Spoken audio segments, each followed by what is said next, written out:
विश्वास कमजोर होना, इतनी शक्ति हमें देना दाता। मन का विश्वास कमजोर होना, हम चले नेक रास्ते पे, हमसे भूल कर भी कोई भूल होना, इतनी शक्ति हमें देना दाता। मन का विश्वास कमजोर होना, दूर अज्ञान के हो अंधेरे, तू हमें ज्ञान की रोशनी दे। हर बुराई से बचते रहे हम, जितनी भी दे भली जिंदगी दे। बैर होना किसी का किसी से, भावना मन में बदले की होना। हम चले नेक रास्ते पे, हमसे भूल कर भी कोई भूल होना, इतनी शक्ति हमें देना दाता। मन का विश्वास कमजोर होना, हम न सोचे हमें क्या मिला है, हम ये सोचे किया क्या है अर्पण। फूल खुशियों के बांटे सभी को, सबका जीवन ही बन जाए मधुबन। अपनी करुणा का जल तू बहा के, कर दे पावन हर एक मन का कोना। हम चले नेक रास्ते पे, हमसे भूल कर भी कोई भूल होना, इतनी शक्ति हमें देना दाता। मन का विश्वास कमजोर होना। सुप्रभात। आज का सुविचार। एक सकारात्मक दिमाग हर एक चीज में मौका ढूंढ लेता है। A positive mind finds opportunity in everything. आप जिंदगी में सफल तभी हो सकते हैं जब आप सफलता हासिल करने के प्रति अपनी सोच को सकारात्मक रखेंगे। अगर अपनी खामियां ढूंढकर खुद को कमतर ही आंकते रहेंगे तो कभी सफलता की ओर कदम नहीं बढ़ा सकेंगे। कोई लक्ष्य मनुष्य के साहस से बड़ा नहीं, हारा वही जो लड़ा नहीं। धन्यवाद। Good morning everyone. आज का नया शब्द है four front. FOREFRONT।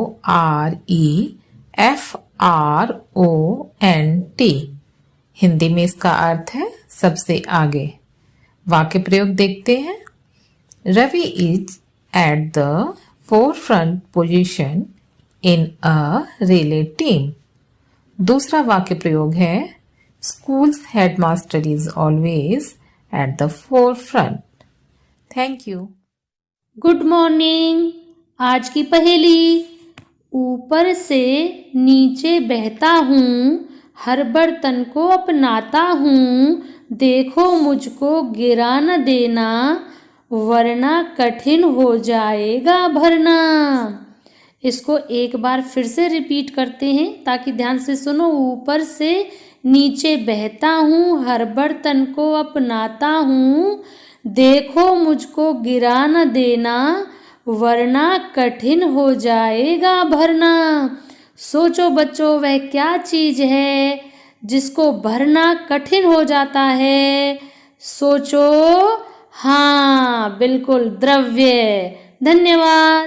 Good morning प्यारे बच्चों। आज के इतिहास में आप सभी का स्वागत है। आइए जानते हैं कुछ खास बातें। सन 1949 में आज ही एम करियप्पा ने भारतीय थल सेना के पहले कमांडर इन चीफ का पद ग्रहण किया।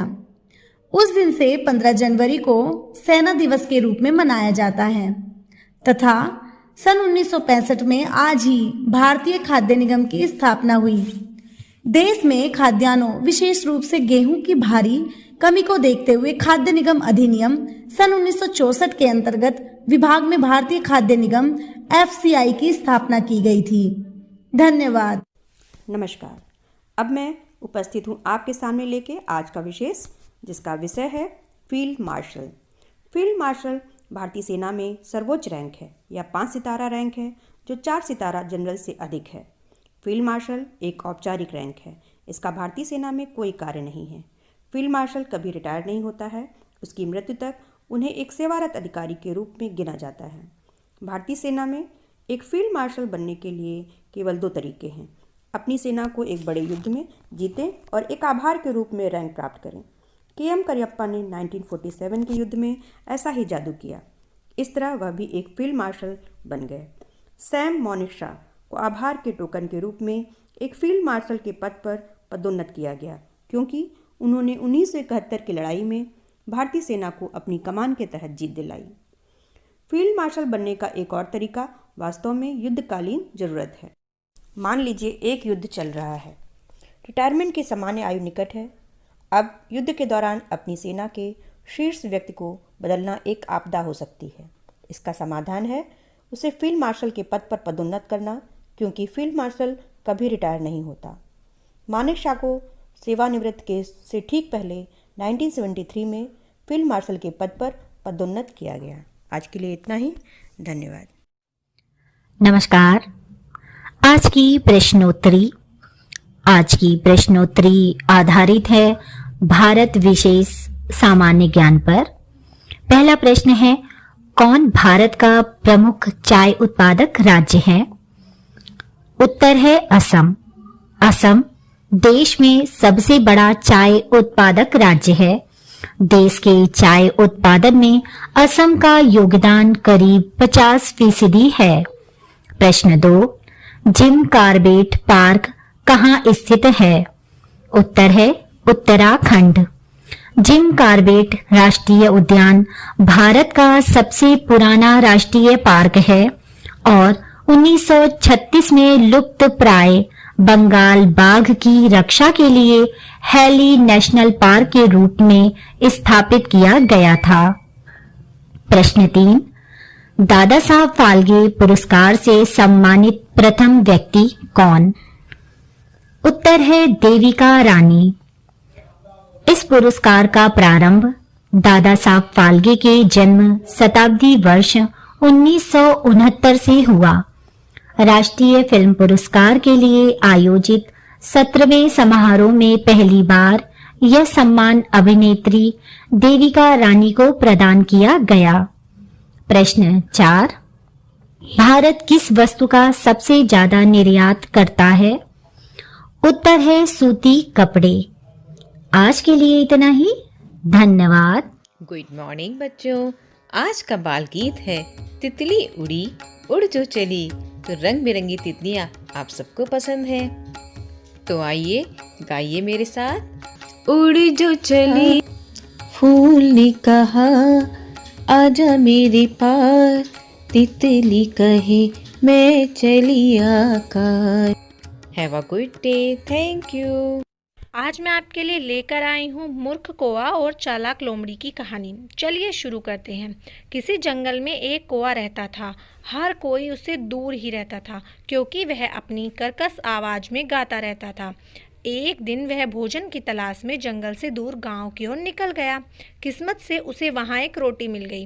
रोटी लेकर वह वापस जंगल आ गया और अपने पेड़ पर बैठ गया। वहीं से एक लोमड़ी जा रही थी। उसे बहुत तेज भूख लगी हुई थी। उसने कौवे के पास रोटी देखी और किसी तरह खाने का विचार करने लगी। लोमड़ी ने कौवे से कहा, अरे कौवा महाराज, मैंने सुना है कि यहाँ पर बहुत सुरीली आवाज़ में कोई गाना गाता है। क्या वो आप हैं? लोमड़ी की बात सुनकर कौवा बहुत खुश हुआ और हाँ में गर्दन हिलाई। इस पर लोमड़ी बोली कि क्यों मजाक कर रहे हो महाराज, आप मधुर आवाज़ में गा रहे थे, मैं यह बात कैसे मान लूं? अगर आप गाकर सुनाओ तो मैं मान लूंगी। कौवा लोमड़ी की बात सुनकर जैसे ही गाने लगा, उसके मुंह में दबी रोटी नीचे गिर गई। लोमड़ी ने रोटी पर झपट्टा मारा और खाकर चली गई। कौवा देखता रह गया। इस तरह हमें इस कहानी से शिक्षा मिलती है कि हमें कभी भी किसी की बातों में नहीं आना चाहिए। साथ ही ऐसे लोगों से बचना चाहिए जो आपकी झूठी प्रशंसा करते हैं।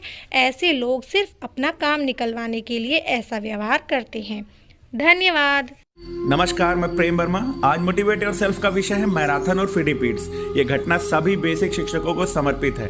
कहा जाता है कि 480 ईस्वी पूर्व यूनान के एथेंस नगर से 26 मील दूर मैराथन के युद्ध क्षेत्र में 10,000 यूनानी सैनिक लगभग 1 लाख पर्शियन सैनिकों से अपनी मातृभूमि की रक्षा कर रहे थे। यह निर्णायक युद्ध था और यूनानी योद्धाओं ने पर्शियनों को परास्त करके भगा दिया था।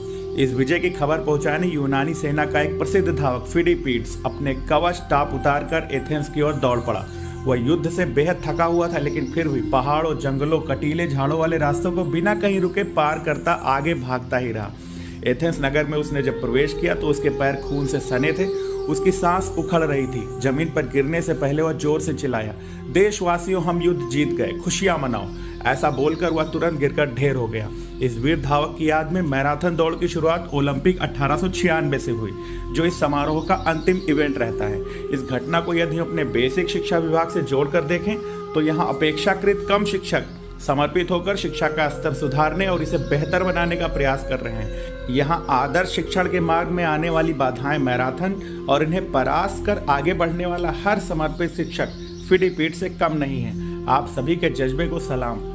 आपका दिन शुभ हो। को संजीव शर्मा का प्रणाम। आप देख रहे हैं प्रेरणा सूची में जुड़े हुए लर्निंग आउटकम से संबंधित कार्यक्रम, जिसमें प्रतिदिन हम किसी एक लर्निंग आउटकम को लेकर गतिविधि का निर्धारण करते हैं। आज हम बात करने वाले हैं कक्षा 5 के हिंदी विषय के एलो कोड H512 के बारे में, जिसका विषय है पढ़कर समझना। इस एलो कोड को पाठ में से कुछ जानकारी हासिल करके उसका अर्थ समझ लेने के संबंध में यह लर्निंग आउटकम है। तो आइए देखते हैं किस प्रकार की प्रक्रियाएं हम इसके लिए कर सकते हैं। यहाँ दी गई गतिविधि एक उदाहरण मात्र है। शिक्षक ऐसी ही अन्य गतिविधियां अपनी शिक्षण योजनाओं के लिए तैयार कर सकते हैं। आज के लर्निंग आउटकम के लिए यह बहुत आवश्यक है कि जब भी आप छात्रों को कोई भी पाठ, गद्य हो या पद्य, यह पढ़ा रहे हों तो छात्रों से ही उसका वाचन कराया जाए और प्रयास करें कि प्रत्येक पैरा को पूरा करने के बाद उसका अर्थ उन छात्रों से अवश्य पूछें। जब छात्रों से अर्थ जानने का प्रयास कर रहे हों तो यह भी ध्यान रखना जरूरी है कि छात्रों द्वारा जो भी प्रतिक्रिया दी जा रही है, अर्थात उसका जो भी अर्थ बताया जा रहा है, उसे बोर्ड पर जरूर लिखें। जब छात्र उस अर्थ को बता रहा है और छात्र का अर्थ मूल अर्थ से पूर्णतया भिन्न है, तो ऐसे में छात्र की मदद भी करें, उसे कुछ हिंट अवश्य दें, उसका ध्यान आकर्षित करें जिस कंटेंट को लेकर उस पैरा में बात कही गई है।